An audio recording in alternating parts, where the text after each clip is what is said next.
Page 55, down in the delta. In this lesson, they're introducing you to the key of E flat major. E flat major has 3 flats. Remember, the flats are always in the same order, so you already had the first 2 flats. The first flat is always B flat, and the second is always E flat. The third is always A flat. So now we got 3. So, time to go do my scale video on E flat major.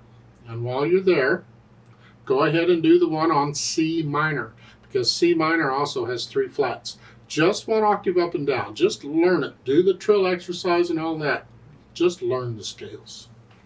I personally have found the key of E flat to always be a bit awkward. And the scale has always been a bit awkward. It took me quite a while to get where I could play that scale comfortably. It's just the way the notes lay out. It just doesn't work for me very well. However, we'll do it anyway. I'm not shying away from it. You just work on it a little harder, a little more. Let's look this delta thing over. It's 4 lines long, treble bass clef, 3 flats in the key signature. You know it's an E flat major or C minor, but if you look at the bottom, it's here. That's an E flat major chord. You may not know it, but it is. It's every other note in the scale, I should say, because we got black notes involved. And the bottom note is an E flat, so it's an E flat chord. It's an E flat major. 4/4 time signature, and we got 8 notes and all, and the melody's going back and forth. So let's take it one hand at a time, make sure we understand what each hand is doing. Right hand, you got these chords. You can do this 1, 3, 5 if you want. You can do this out here. I like to keep my hand out here, so I might do that 2. It'll just come out here. Or a 2, 4, 5. There are different ways of fingering this. There are times when you want to finger it that way because you'll double up on here. It'll be this way, and that's the fingering for it when you do that. But you do that. You decide on it, or your teacher will decide. And then what they want, next one they want a thumb. Well, use the same finger or whatever you're using in the first measure. And then 3. 1, 2, 3, 4. That third measure. That's a little weird the way they printed it. But for the right hand, you have a 1, 2, 3, 4, and. You're up on the end of 4. There's a rest. 4, and. I'll come back to all that other mess later. Just right now, it's all here. And then here. It's D up, B flat. The second line's about the same. In the second line, third measure, it's 1, 2, and. That's just an 8th note. 2, and then you have a B, D, A flat, B flat, and then here again. And how you do that, I usually do with that chord, that 1, 4, 5, and then you go back to doing your E flat chord, however you fingered it at the beginning. And then you lift up. This is the third line down. 1 and 2 and 3 and. Now, in the second measured third line, I don't want to come up here for the thumb. I could reach down and get it. That's a bit awkward. So what I'm going to do is use the 4th finger on that note. In the second measure there, I'm going to use here. So again, the beginning of the line, it's here. And then scrunch up, use 4. That way I can reach that better. And then I'm staying there. Here, 3, and then 4. We're just crawling around a little bit. That way I'm ready for the A flat. Now 4, 5. We just keep changing hand positions, but we do this, and you'll develop a feel for where these keys are, where you can do this without even looking at the keyboard eventually. It's something to look forward. Anyway, going on, then the last line is similar to what you already had in the second line. Left hand, well, left hand starting here. 1 and 2 and. 1 and. 1 and 2 and 3 and 4 and 1. Third measure there. You have a rest. Forget these little lines going that. I'll explain those later. Just pretend they're not there. Just look at the note. 1 and 2 and 3 and rest. There, it's close enough. Second line, you get the same.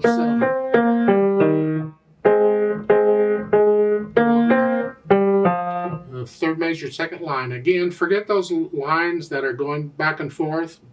Just play the notes. 1 and 2. And then 4. And And the reason we're using 5 here is because we're closer to the third line when we got to come up here. You can use any finger you want. It's just 5 lets our hand be a little closer to here is where. And then going on, you lift up and come up. And it's just here, however you want to do it. They say 4-2-1, that's fine. I could do a 3-2-1 also. And then here, and then if you don't want your hand up in here in the third measure, then you do it here, like we did with the right hand. Like so. Put the hands together. Now, again, I'm going to hesitate all over, I don't care. I just want to know how the hands are working together. So it's here, and then here, and then here, and here. 1 and 2 and 3. And then here.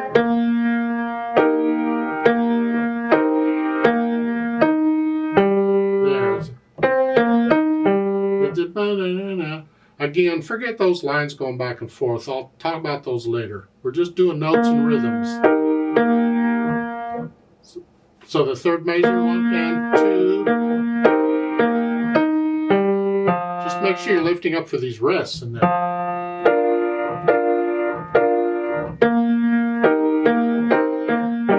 So forth. And the third line down, it's a little easier because you got eighth notes in the left hand. 1 and 2.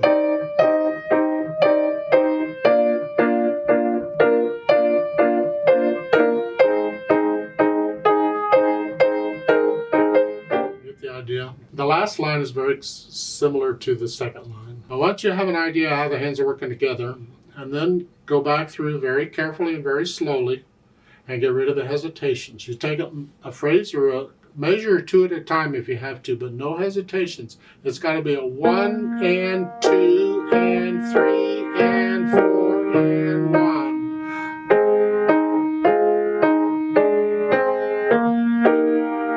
1. Just a real steady beat throughout the whole thing.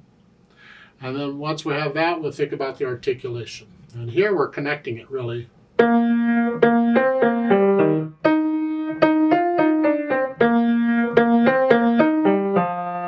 Care for that. The melody is going back and forth between the hands, and I would like to connect this by the phrasing.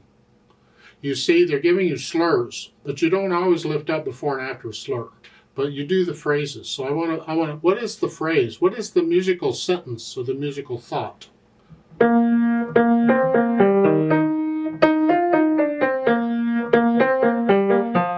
me, that whole line is one thought. I want to connect that melody throughout. The accompaniment, you're doing whatever. But the melody, I want to connect. Here, I'm going to connect that. There. Those little lines in those that I'm showing you, I told you I'd come back to later. Like in the first line next to the last major in the second line. Those little lines going back and forth. That is just simply indicating where the melody is. It's telling you the melody is going back and forth between the staves. Sometimes it's a line, sometimes it's a dashed line or dotted line. Sometimes they don't tell you anything. You have to figure out what's going on. So it's just telling you the melody. So and the second line of the there. 1 and 2 and 1. That's the melody. I want to connect the melody if I can. And the third line, lift up, lift up, and at the end of the third line and the fourth line, connect that. It's like a lead in or connected to a lead into it. And you connect it when you lead into it, most of the time.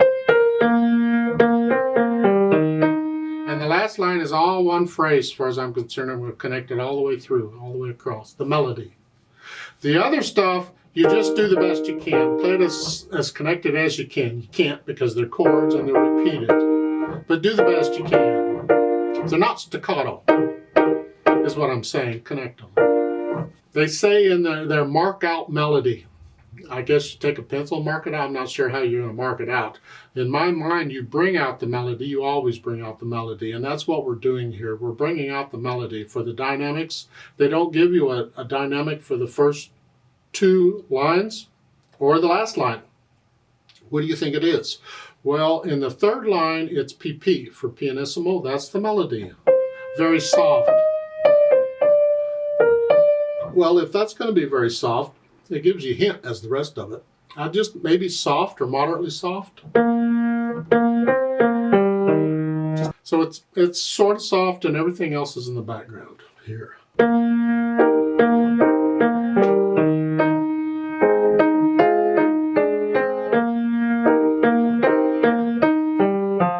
that's the kicker. It's got to sound like one hand played all of that. It's all melody there. And these chords are just way in the background. Now, as far as the speed goes, andante con espressivo. Oh, you gotta love that, espressivo.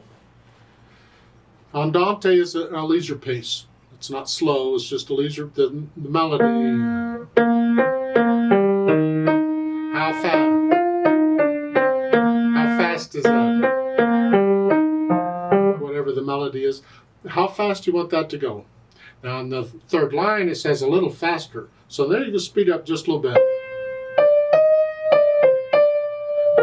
Just a little, not much. Then when you get to the end of the 3rd line, you see a RIT, R-I-T. That's going to slow down a little bit. Come back to the original speed. They have an off tempo there in the last line. I disagree with that. I think you should go back to the original speed you had at the beginning, because that's what it is. You see, a tempo means resume the speed you were going before you changed it. Well, we changed it at the beginning of the 3rd line, and then we changed it again at the end of the 3rd line when we slowed down. And most of the time, they'll give you an all-tempo after a retardando to tell you, go back to that speed you were going before you slowed down, which would be the speed of the 3rd line. It's faster? No, I don't want that. I want the speed I was going at the beginning. So it should be tempo 1 with a Roman numeral I. That means the first tempo you were playing at the beginning of the piece, that's what you want here. And so it should be tempo 1 in the last line as far as I'm concerned. That's how I'm going to do it anyway.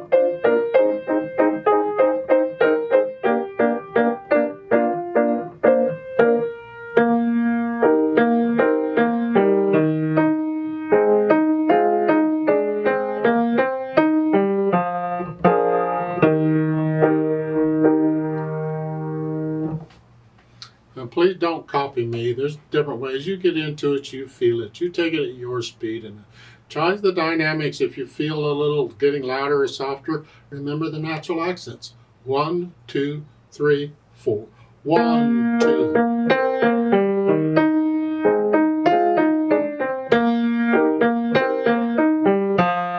Feel them. I exaggerate them so you can hear them a little better, but feel them. 1, 2, 3, 4. Now, frankly, I'd like to add some pedal to this because it's slow enough, you're hearing everything. Well, problem is you'd smear it up. We don't want to smear up. That's got to be clean.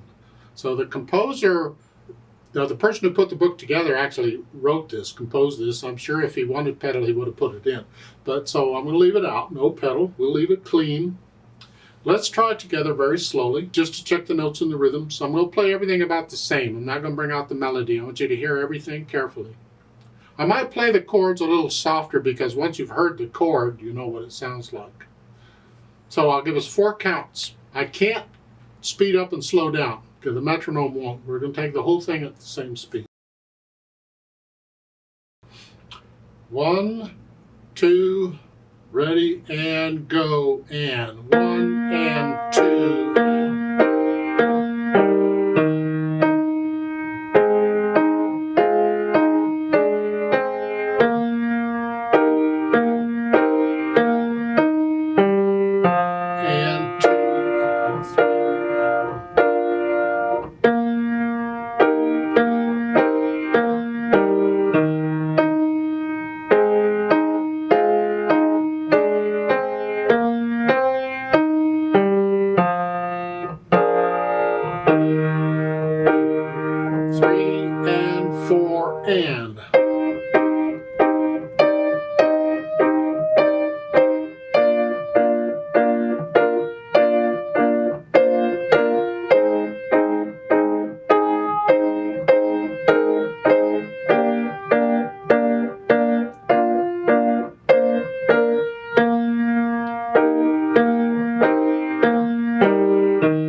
4 off.